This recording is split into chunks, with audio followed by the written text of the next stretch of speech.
The low hum of the ceiling fan barely stirred the thick silence pressing down on the house. A faint trace of lavender from a recently burned candle still clung to the air, but even its calming scent couldn't mask the suffocating tension that had settled in.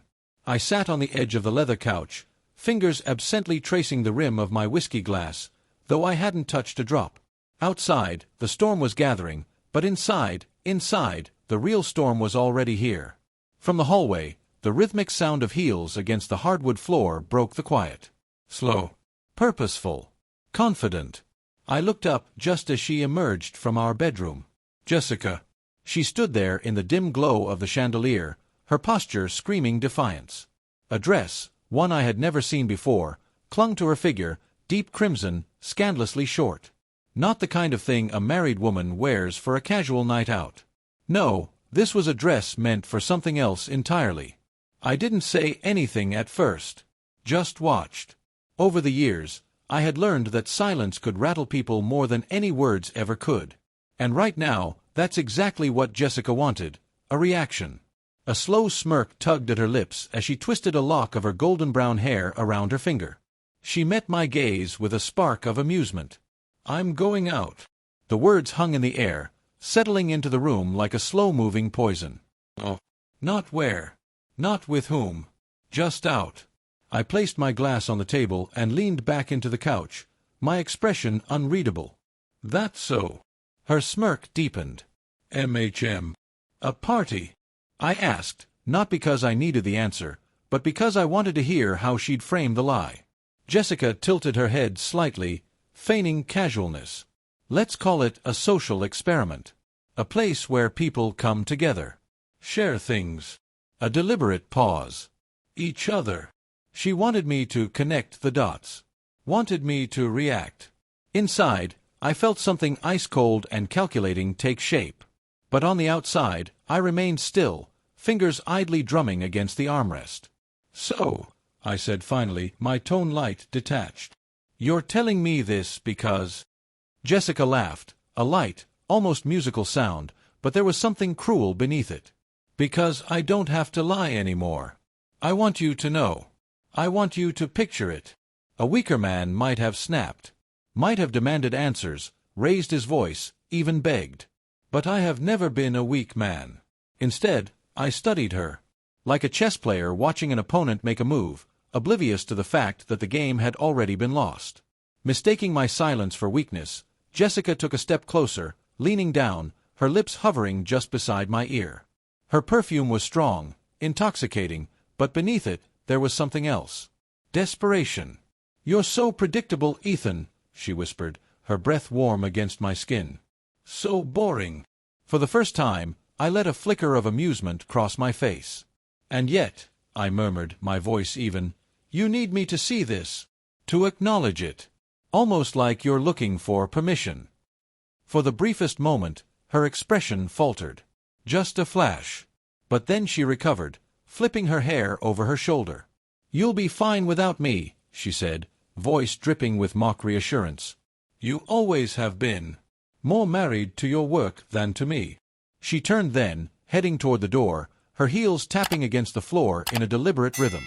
A countdown. I didn't move. Just watched the way she swayed her hips, one final taunt. The door creaked open, allowing the distant rumble of thunder to seep inside. Just as she stepped over the threshold, she hesitated, glancing back at me with a smirk. "Try not to wait up," she said. "I might be occupied for a while." The door clicked shut behind her. Slowly, I exhaled, fingers tightening around the whiskey glass before releasing it. The storm outside was growing. Wind howled through the trees, rattling the windows. But the real storm had only just begun. The clock read 1:47 a.m. when the sharp knock shattered the silence. Not frantic. Not hesitant. Bold. The kind of knock that carried no doubt. The kind that came from someone who believed they belonged here.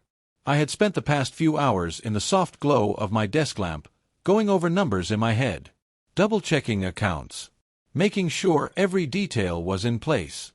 I expected Jessica to come back late.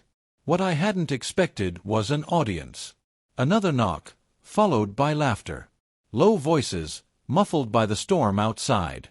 Their spirits were high, fueled by the arrogance of the victorious. I stood, moving at my own pace, deliberate and unhurried. When I opened the door, there she was. Jessica. Her golden-brown hair was damp, strands clinging to her forehead. Her dress, an emerald green number, now soaked through, clung to her in a way that might have been enticing under different circumstances. But right now, all I saw was the gleam in her eyes. Not guilt. Not regret. Triumph. Behind her stood 3 men. Strangers, yet somehow familiar. The first was Tyler. A gym rat type. Broad shoulders. Smug grin. The kind of guy who walked into a room expecting to be in charge. Next to him was Brandon. Clean cut. Expensive watch flashing under the porch light. The kind of guy who reeked of corporate arrogance. And then there was Jason, the youngest of the group. He swayed slightly, still gripping a half-empty beer bottle, his eyes unfocused from whatever he'd been indulging in tonight. They were all laughing. Until I did something they hadn't anticipated. I stepped aside. No confrontation. No questioning. Just quiet observation. And that, more than anything, unsettled them. Jessica breezed past me, shaking out her wet hair like she owned the place. Droplets splattered onto the polished floor. "Well, look at that," she mused, tossing her purse onto the counter. "You're actually awake. Did you miss me, Ethan?" I didn't answer. Just glanced down. She had left in designer heels. Now, she was barefoot. Tyler clapped me on the shoulder as he passed, his grip just a little too firm. "A test. Hope you don't mind, man," he said, grin widening. "It's been one hell of a night." The corner of my mouth twitched. "I bet." Brandon let out a low whistle, surveying the living room. "Nice place. Better than I imagined. You've got taste, man." Jason, already making himself comfortable, collapsed onto the couch, stretching out as if he owned it. His wet jeans left dark patches on the fabric. I shut the door behind them, sealing them all inside. The air shifted. Jessica placed a hand on her hip, tilting her head. "We need to talk." There it was. The opening move. I gestured toward the living room. "Then let's talk." They spread out, draping themselves over my furniture with the kind of entitlement that made my fingers itch. Jessica sank into the couch, her damp hair sticking to her shoulders, her confidence still intact. She pulled out her phone, fingers moving lazily across the screen. "I'll order some food," she murmured, more to herself than anyone else. "You guys want anything?" Tyler stretched, letting out a lazy yawn. "Something greasy. And expensive." Jessica smirked, tapped a few buttons, then paused. Her phone let out a soft chime. Declined. Her brows knit together, but she shook it off. A glitch, probably. She tried again. Declined. The room, still buzzing with idle conversation, hadn't caught on yet. Jessica muttered something under her breath and re-entered her card details. Declined. She blinked. Her fingers tightened around the phone. Across the room, I exhaled. Slowly. Deliberately. Jessica's eyes flicked up, locking onto mine. She must have seen it then, that something was off. "What's wrong?" I asked, my voice smooth, neutral. "My card isn't working," she muttered, more to herself than to me. I tilted my head, as if considering her words. "That's unfortunate." Something in my tone made her grip her phone a little tighter. She swiped to her banking app. The loading circle spun. Then, balance. $0. The color drained from her face. Her breath hitched. That wasn't right. That wasn't possible. Her fingers scrambled across the screen, checking every account. Savings. Emergency fund. All of it. Gone. "No," she whispered, her voice barely audible. She tapped again. And again. Justin, oblivious, finally caught the edge in her voice. "Something up." Jessica swallowed hard. I think my bank app is glitching." A soft chuckle broke the silence. Controlled. Quiet. But she heard it. And in that moment, I saw the exact second she realized. It wasn't a glitch. I leaned forward slightly, swirling the amber liquid in my untouched whiskey glass. "A glitch," I mused. That's one way to look at it. Jessica snapped her gaze to me. What did you do? I stood slowly, stretching as if I had all the time in the world. I wasn't angry. I wasn't gloating. I was simply prepared. I secured my assets, I said, voice even. You didn't really think I wouldn't see this coming, did you? Silence. Jessica's lips parted, but no words came out. Tyler sat up, his brow furrowing. What the hell is he talking about? Jessica's confidence, so absolute, so unwavering, shattered in an instant. I took a step forward, watching the way she stiffened. You were so sure you had me figured out, I said, my voice as calm as ever. You thought you could do whatever you wanted, that I'd just take it. That I'd walk away, humiliated. Some pathetic little man you could step over. Jessica flinched. But you were wrong. Her phone trembled in her hand. Fix this, she hissed, her voice dropping low, shaking now. I smiled. No. One word. Cold. Absolute. Jessica inhaled sharply, her chest rising and falling too quickly. Her mind was racing, scrambling for a way out. And that's when the rest of them finally caught up. Tyler reached for his own phone. A few swipes. A pause. His jaw clenched. What the? He tried another account. Then another. Brandon grabbed his phone, his confident smirk faltering. Jason blinked down at his own screen. No. No, no, no. This isn't. Panic. Pure, undiluted panic. It spread through the room like wildfire. I let them flounder for a moment. Let them feel the weight of it. Then, I reached into my jacket and pulled out a folded piece of paper. I tossed it onto the coffee table.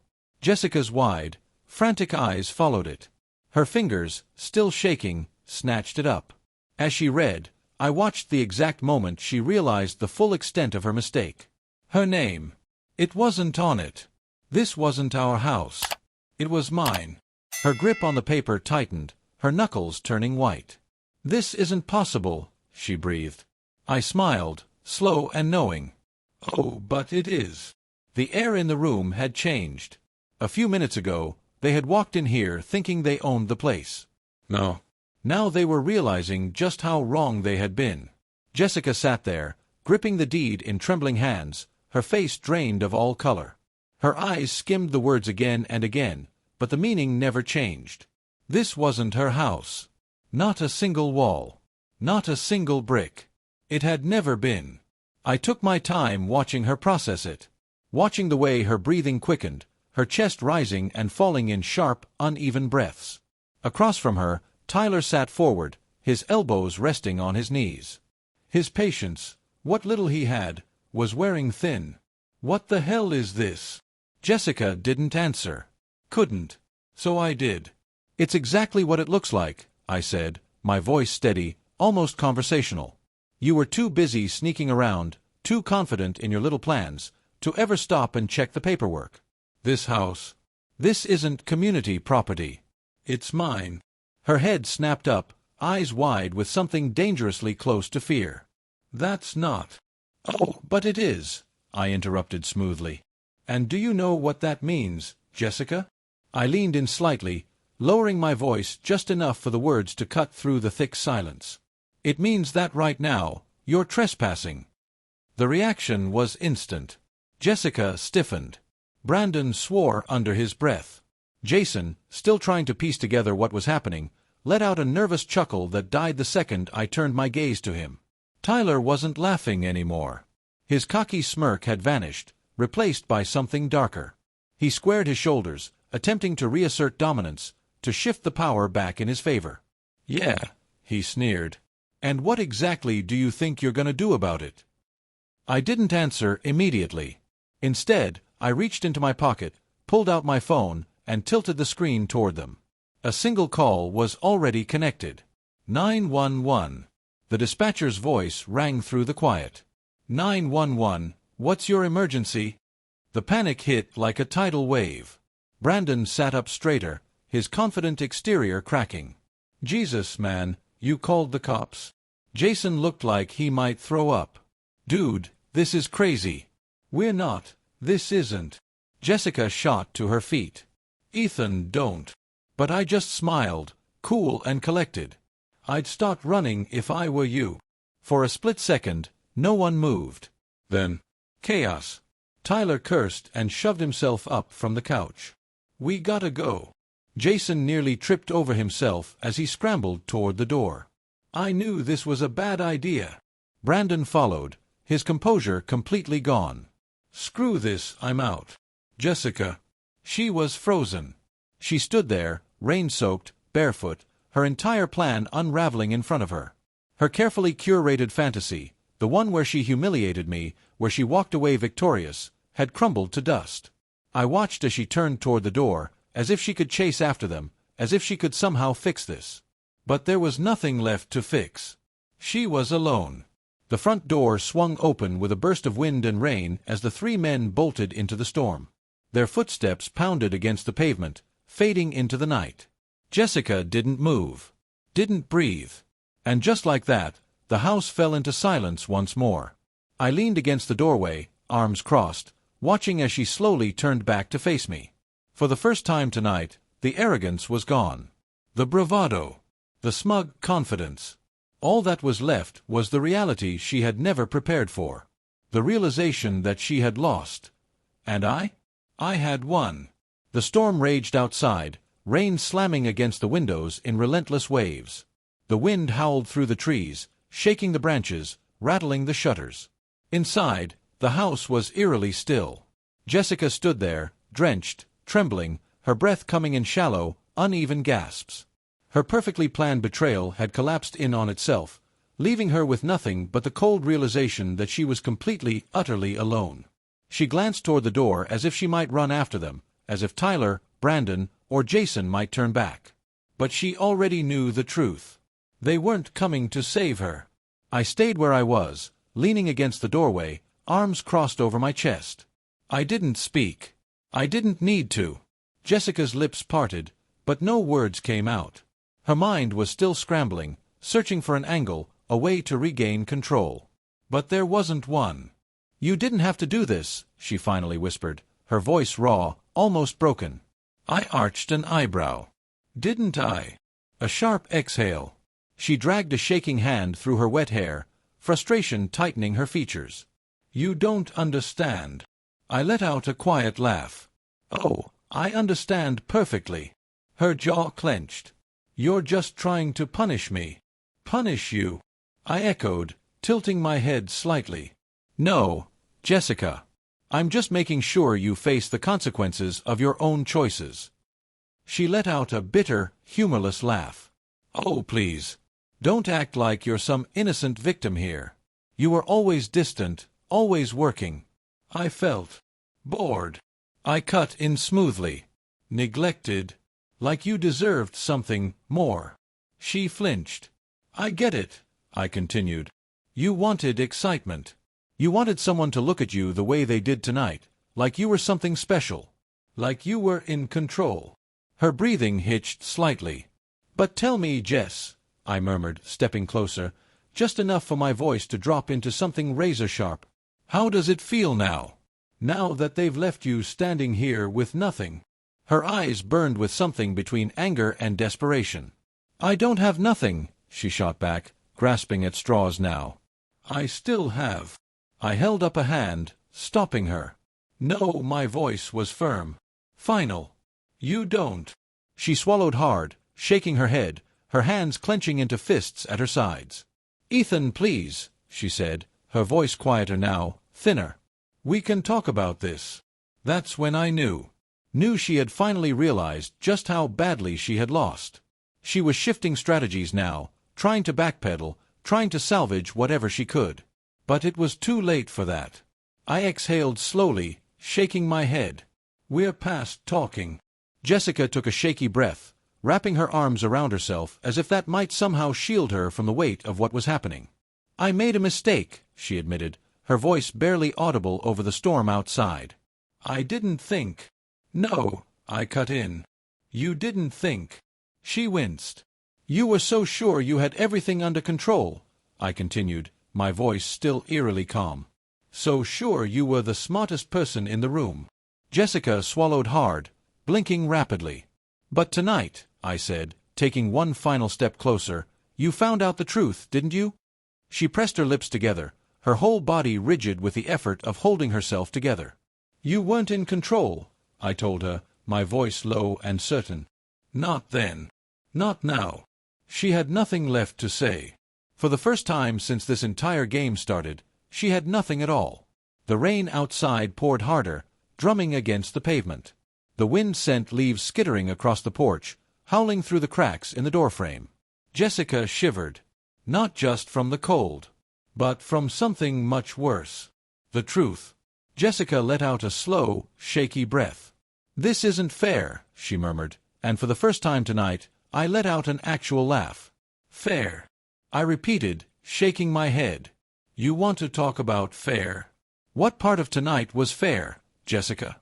The part where you walked into my house with 3 guys, thinking you could humiliate me? The part where you tried to use my money to fund your new life? Or the part where you expected me to just sit back and let it happen?"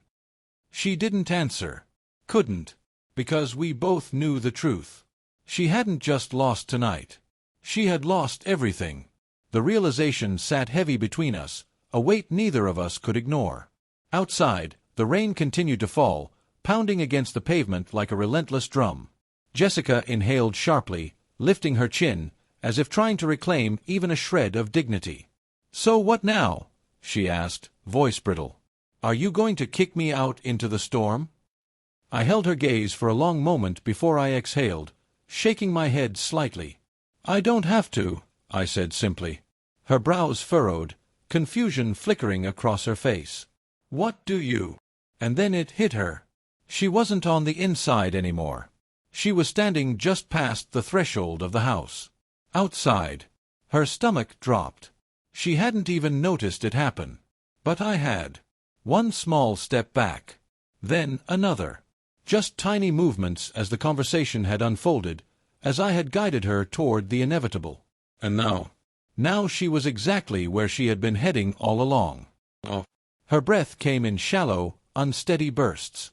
"Ethan," she started, but I was already moving. "Come." Unhurried. I reached for the door. And before she could say another word, I closed it. The door clicked shut with quiet finality. Outside, the storm raged on, sheets of rain drumming against the pavement, wind howling through the trees. The porch light cast long, wavering shadows across the driveway, illuminating the lone figure standing there. Jessica. She didn't move at first. Didn't breathe. Just stood there, the realization sinking in, drowning her just as surely as the rain soaking through her ruined dress. She was on the wrong side of the door. The wrong side of everything.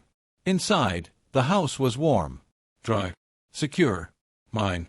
She had spent the whole night trying to destroy me, trying to take something that was never hers to begin with. And now she had nothing. For a long moment, she did nothing but stand there, arms limp at her sides, mascara streaked down her cheeks, hair dripping. She looked so different from the woman who had walked out of that door earlier tonight, the one who had smirked at me, taunted me, so sure she had already won.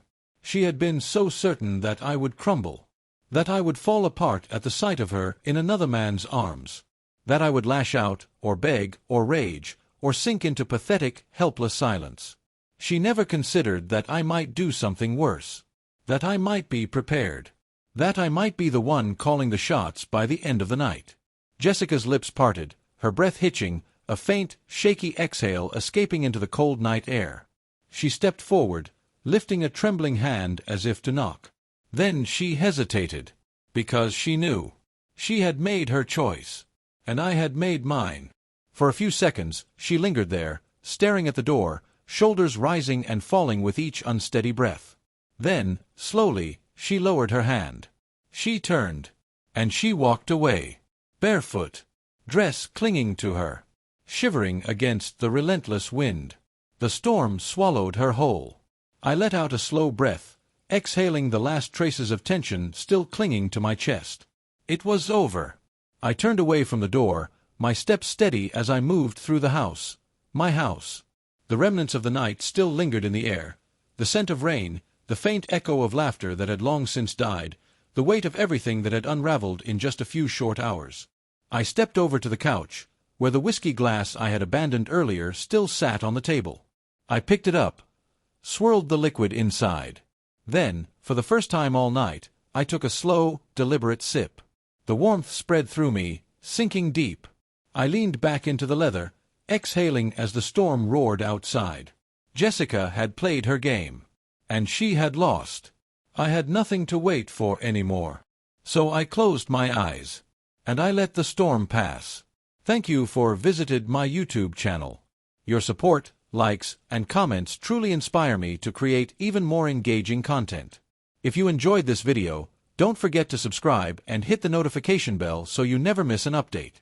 You're a part of this amazing community, and I'm thrilled to share my stories with you. See you in the next video on YouTube.